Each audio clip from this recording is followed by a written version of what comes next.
Hello and welcome to the podcast. Let's get to know celebrating diversity at MIT. I'm your host, Neil Barhan. I'm a postdoctoral fellow in the lab of Professor Angela Belcher here at the Koch Institute for Integrative Cancer Research at MIT. And before I introduce our guest for today, I'd like to make a few quick remarks.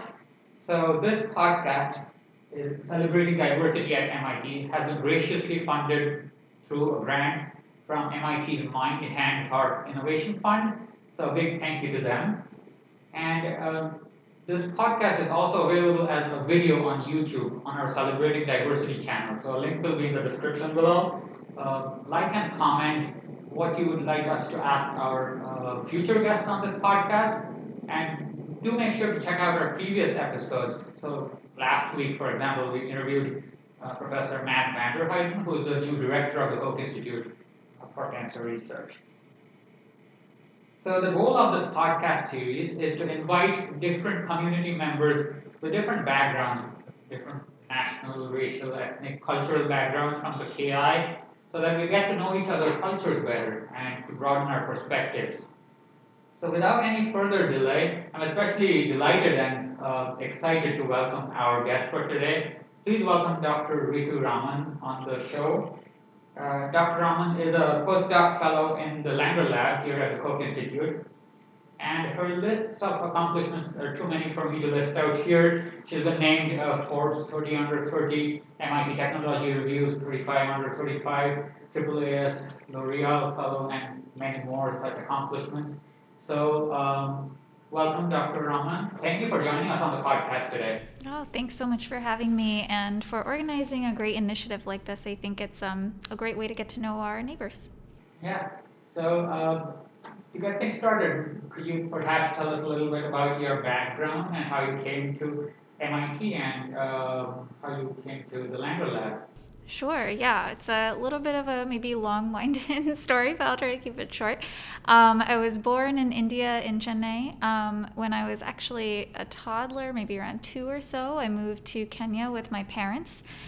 They're both engineers, and they happen to be working on a project raising communication towers in rural villages. So during the weekdays, we would live in Nairobi in Kenya, and then on the weekends, which is like a big city, and on the weekends we would travel to villages, and they would help put up communication towers, and I would just kind of hang out with all the kids. So I had a really good, exciting childhood that way. When I was about 6 or 7 years old, we moved back to Chennai. I was there second through fifth grade, or standard, as we used to call it. Yes. Being an Indian myself, Yeah. sorry to interrupt, the grade and standard differences are pronounced. Yes, very different. And then when I finished fifth grade, my family moved to America. So I was around like 9 or 10 years old at the time. And then I lived in Philly for 7 months, Iowa for 3 years, Connecticut for 4 years, New York for 4 years, Illinois for 4 years, and Boston for 4 years. So been all over. Yeah, hopefully eventually we'll find a place to grow old. So perhaps could you expand on like your career trajectory in the science field especially, and what motivated you to get involved in, as I understand you're into biomaterials and soft material research, so maybe a little bit of that flavor and somewhat of a simple term, Yeah. because we have a broad audience here. Sure, happy to. So, as I mentioned, both my parents are engineers. I think it's something that I knew was an option. It was existing, but I don't think it was, like the main thing I wanted to do. It wasn't like I was super passionate about STEM growing up. I think the thing I was really passionate about, so when I was living in India, I used to be really into cricket. So I was like captain of my local street cricket team. I thought I was going to be captain of the Indian national cricket team. I don't think that was an attainable goal, but I thought that was going to happen. So that was my main career goal. Then I moved to the US, and I wanted to do a lot of different things, like fashion designer. I wanted to be a priest at some point. I don't know why. A lot of things were going on. I think sometime senior year of high school, there was some NASA launch type event that we would see something in the sky, like physically in the sky at Connecticut, that was part of that launch. And I got really, really excited about it. And I was like, oh, I kind of want to be an astronaut. So that became a thing that I was really excited about. And also, I was here on a visa.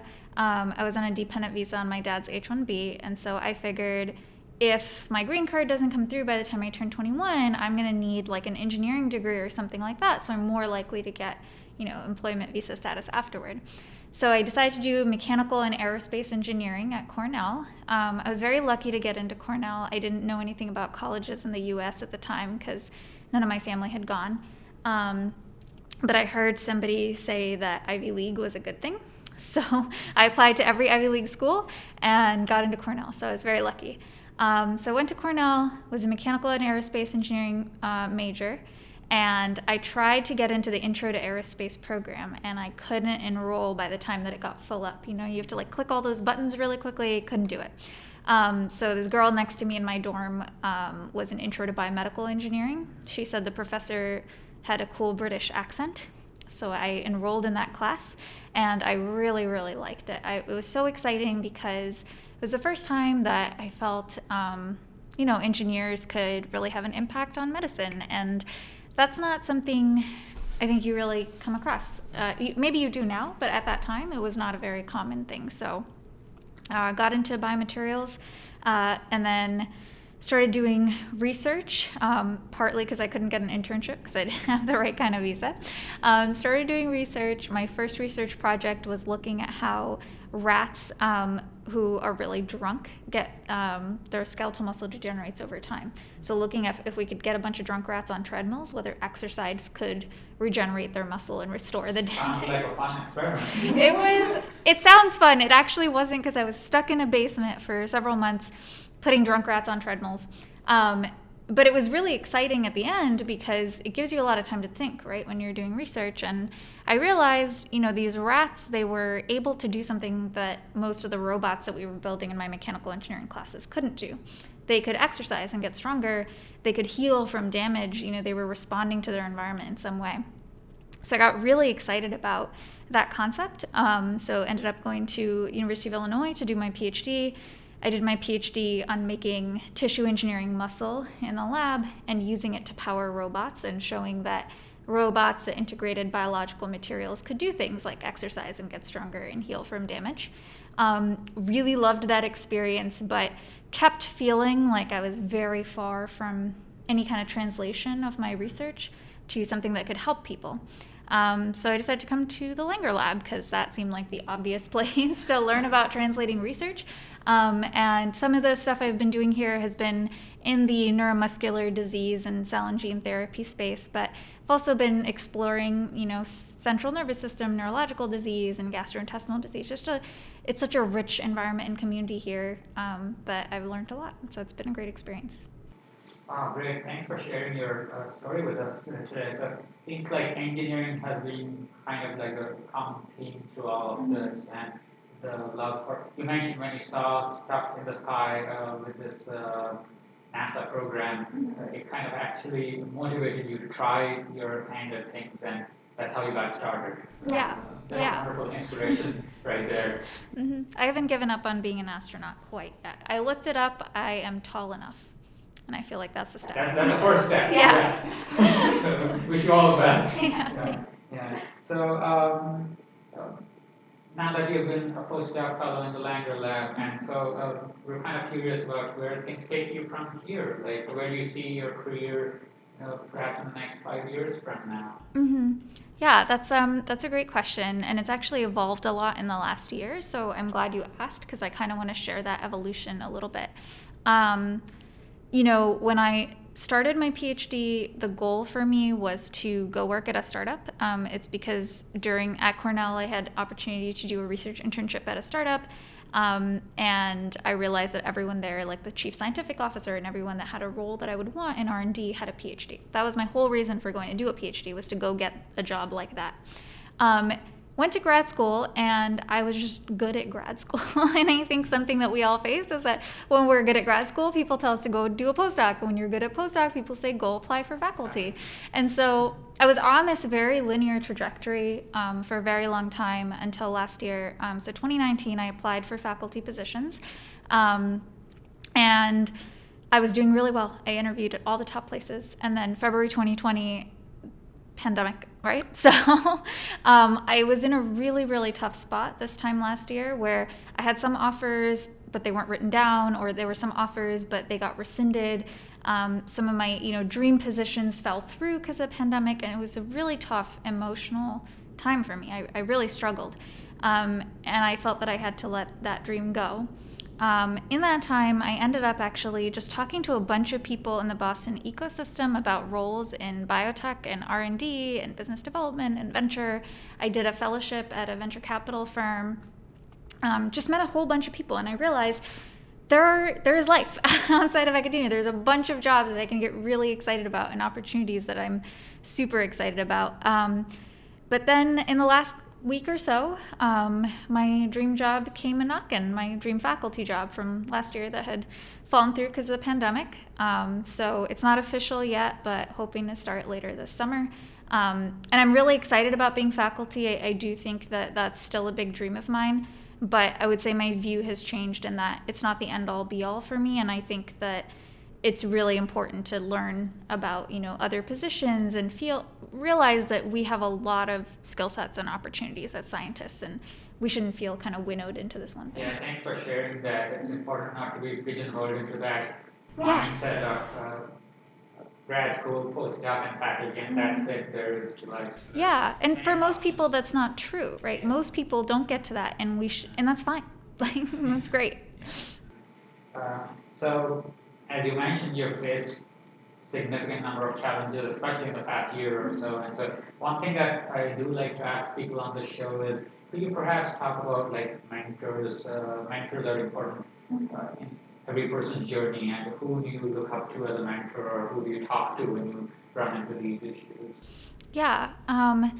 I think I've been very spoiled in that I've had so many mentors and so many types of mentors throughout my life. So, of course, I would say my primary mentors are my parents.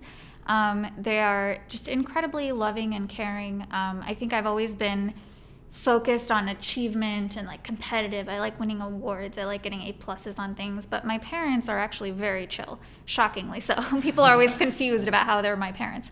But I think, it's really great because my mom is an amazing engineer. My dad is also a great engineer and also a great ally because he shows us, he trusts my mom. He thinks she's a great engineer. And so I kind of had those great mentors supporting me throughout my life. I've also been very lucky in that my PhD, my postdoc advisors, and all the collaborators at the Koch have all been amazing. So at the Koch, I work with Bob Langer and Michael Sema, and they've just been super supportive of my career, especially over the last year. I think that's where it really hit for me that even when I'm not winning every fellowship and I'm not at the top of my game, they were still there for me and helped me through to a great next step. So I would say that's there. And then one other person at the KI that I do want to mention is Sangeeta Bhatia.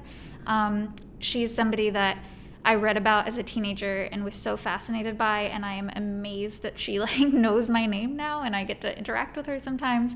And I just sent her an email today about, accepting my new job, and she helped me a lot through the process over the last year. So it was, she's been a really great mentor as well. Great that you brought up Sangeeta's name, because that was one of my thoughts leading to this conversation.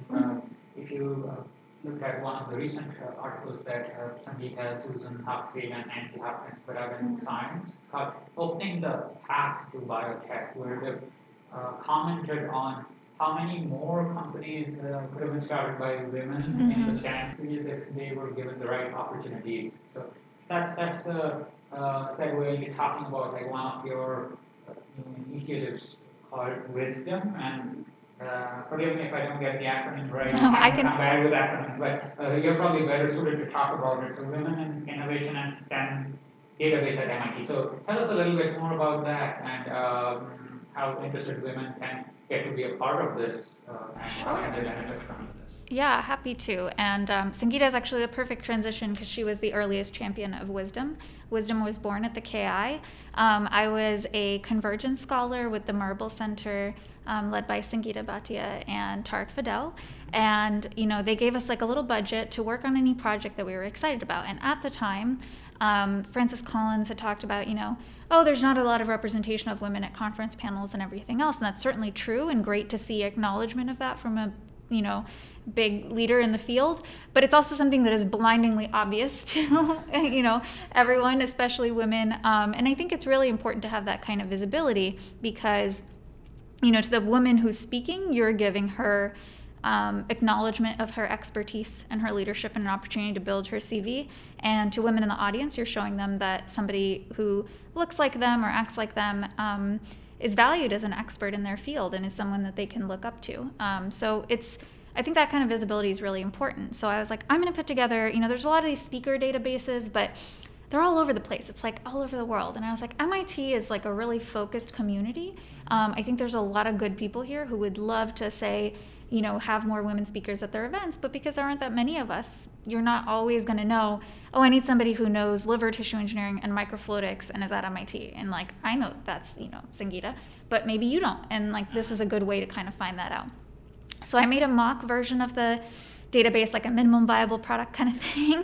Not the best web developer, but it looked fine. We had a few hundred women sign up, postdocs, grad students, across MIT. Basically lists, here are my science interests, here are my non-science expertise, so things like science policy or IP or biotech, ecosystem, venture ecosystem.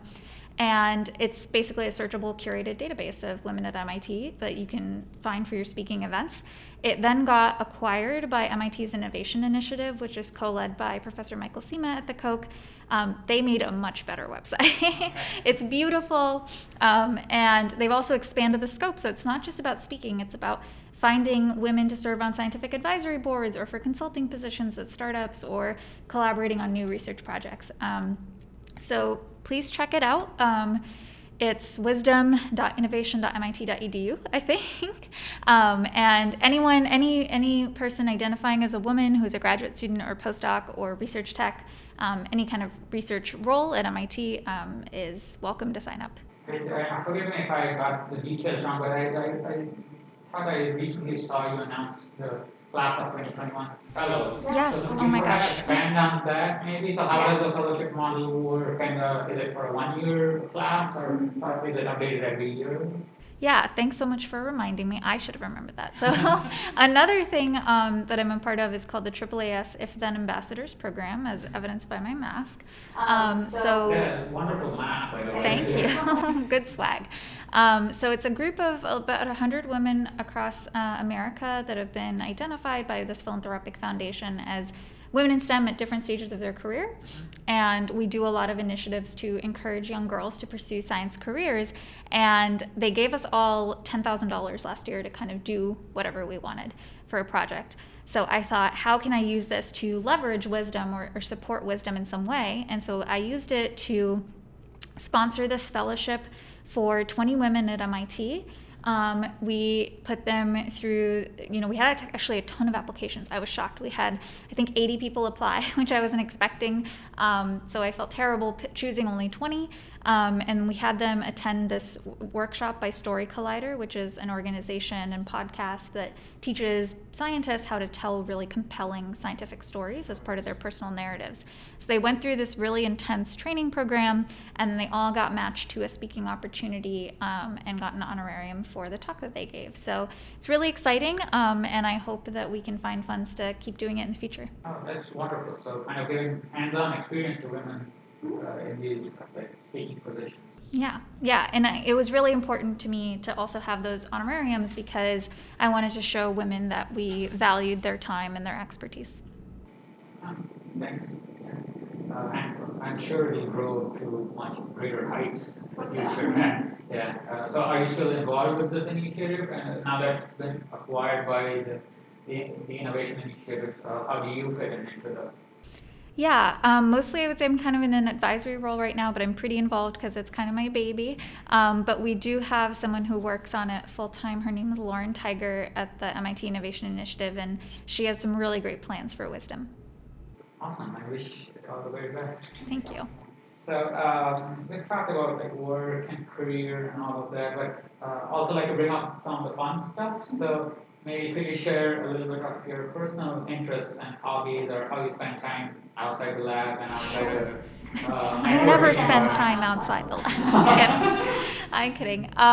Yeah, I would say my hobbies are not particularly. I feel like whenever people ask people for hobbies on podcasts, or at least the podcasts I've been listening to, they'll have something so exciting and interesting. Mine are not very interesting. I'm a runner. I'm not a very fast runner, but I like running around the Charles. And I read a lot. I'm in a book club with a bunch of friends in Boston who, none of whom are scientists. They're actually mostly lawyers and interior designers and teachers and the like. It just helps me kind of step out of my biotech science bubble and talk about books and really think about deep ideas with a group of people that I wouldn't really get to interact with otherwise. I also always wanted to be a writer when I was a kid growing up. And luckily, over the past year, I had the opportunity to write a book for MIT Press that's coming out this fall. And I specifically chose to work on a general audience book because I didn't want to just write for other scientists. I wanted to talk to general audiences about, what's going on with the convergence of biology and engineering, and got to talk to Susan Hockfield a lot through the process of writing. She wrote the book. I wrote a book. Well, you can feel free to give out the shout out to your book. Oh, thank you. Yeah, it's called Biofabrication, and it'll be out in a couple months. But Susan did autograph a copy of her book for me, so I'm very proud of that. Well, look forward to reading your book on Thank you. your take on this topic. So, has been kind of working in the, you mentioned sort of like a biotech bubble that we are in, especially being in the Cambridge area. Curious, how has that affected, or has it affected, if at all, your ability to like socialize out in the real world, so to speak?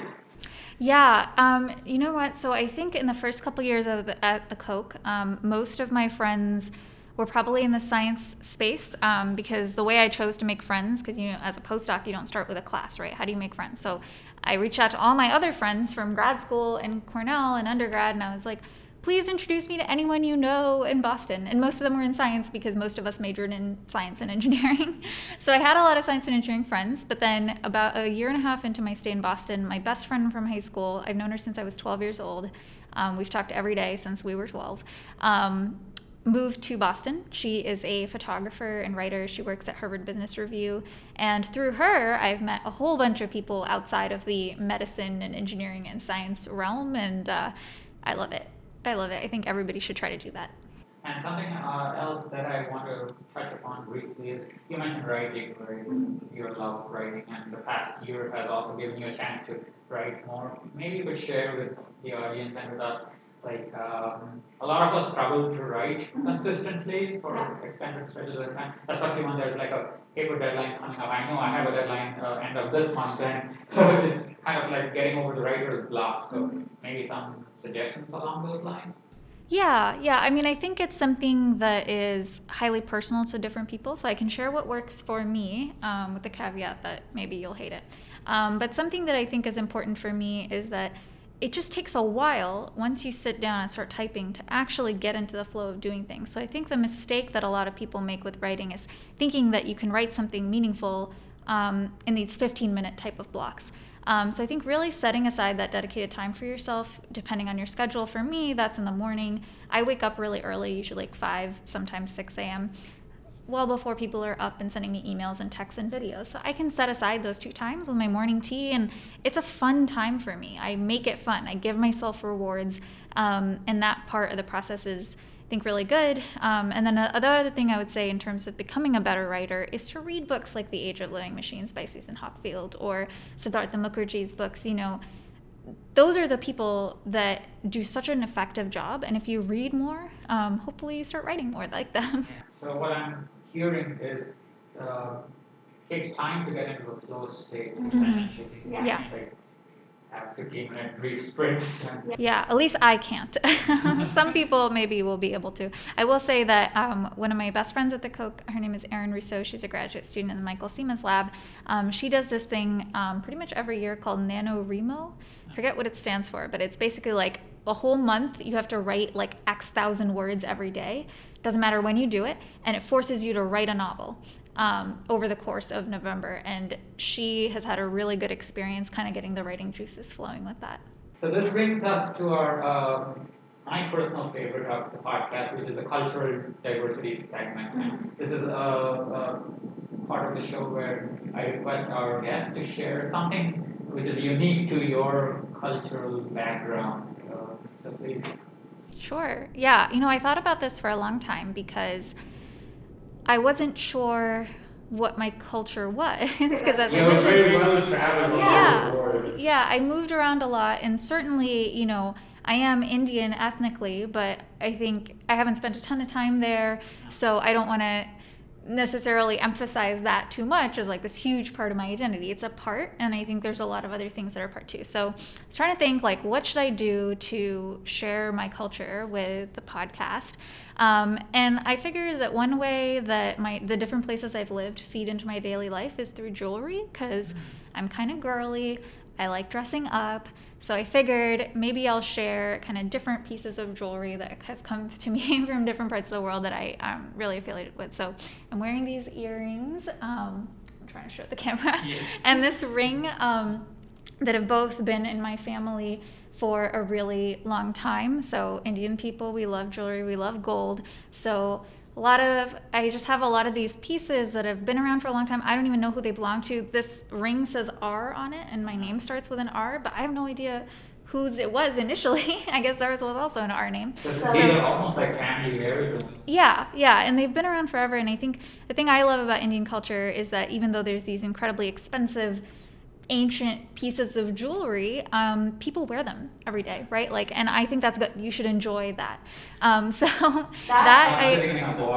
Yeah, exactly. I think you should enjoy it. So I wear a lot of Indian jewelry all the time. I also brought this bracelet from Kenya. It's actually not from when I lived in Kenya, but when I was in Illinois, I did some outreach programs with kids in Kenya, teaching them how to do 3D printing, and they sent me this bracelet as a thank you. So I love it because it reminds me of kind of my origins. And the last bracelet that I brought, I don't know if you can see it, but it's made of glass beads. It's from the Corning Museum of Glass in upstate New York. This is the first place that my family bought a home. And we moved around a lot. We lived in a lot of apartments. So that is upstate New York is like a really meaningful place for me. And the place where I felt, we got our green card, we got some stability, and I started feeling like America could be my home. So that's my... So that's an important point, right? All of these pieces of jewelry, they're much more than just pieces of metal. They've got memories associated with them. And the beautiful piece from the Corning Museum of Glass. Anyone who's a material scientist, strongly recommended. I went to that museum. It's beautiful. When I visited Corning for interviewing there at some point, I went to the Museum of Glass and highly recommend it. Yeah, absolutely. And if you can pretend to be under 21, or if you're under 21, it's free entrance. But thank you for sharing those pieces of jewelry and the stories behind those pieces. It certainly means a lot. And also the fact that you can enjoy them on a daily basis. Yeah, absolutely. Thank you. So, in terms of a career in STEM, a lot of people watching us, or especially our younger audience, may not have a clear straight line path. In fact, none of us do. Like you mentioned, you didn't have a clear idea where you would end up. What would you say to the young boys and girls, or why should they consider taking up a career in STEM? Yeah, I think one of the biggest misconceptions that media gave me about science and a STEM career, and something that I always try to tell young people is not true, is, you watch these shows where they have these super genius scientists and they'll like know geology and DNA and space and like they just know everything about everything, right? There's these geniuses. Big Bang Theory. Big Bang Theory, exactly. They're so smart. They're smarter than anyone I've ever met, and we know some of the smartest scientists ever, right? But that's kind of like a turn off to almost everyone. It is, and I think especially to young girls who are already maybe kind of doubting themselves or feeling like they can't be good at science, of course that seems unattainable. So the biggest thing that I say to people about science careers and STEM careers is that science is a learned skill. It is not an innate talent. Nobody is as smart as those people on those shows. And the best thing about science is that it's a team sport. So, you learn a lot of different things, you specialize in one thing, and when you can't figure something out, you reach out and I say, oh, Neil, I don't know much about this, but this is your PhD, like, can you help me? And I just love that it's this very social and collaborative thing and something you can always improve on and opens a lot of doors. Especially one thing that we've all learned in the past year fighting this pandemic is it's a team effort, right? No one scientist would have come up with the amazing vaccines that we have all relied upon to get us out of this. Yeah, and such a long-term effort too. I think, obviously Bob was involved in the founding of Moderna, but an email that he sent out to the lab that really resonated with me was that some of the first experiments that led to the technology that's in the Moderna vaccine started in the lab 40 years ago. So, you have to believe in the work that you're doing in advanced basic science, with the hope that eventually a lot of people's contributions will add up together to something meaningful that has real impact. And I think impact should be the main motivator for anyone who's trying to look for a viable career in science. Yeah. I mean, that's the whole point, right? We want to help people. Thanks a lot for sharing all of that. And again, thank you, Dr. Raman, for kindly agreeing to be a guest on our podcast and for sharing your valuable life lessons with us. And thank you for sharing your valuable time. And looking forward to learning about your next career moves soon. Thank you. And good luck with your faculty position. Thanks so much. About the future. Yeah, very happy to be here and nice to meet all of you. And thanks for joining us on the show. And leave a comment and subscribe to this YouTube channel so that you're notified about our next guest on the show. We'll catch you in the next episode. Bye-bye. Bye.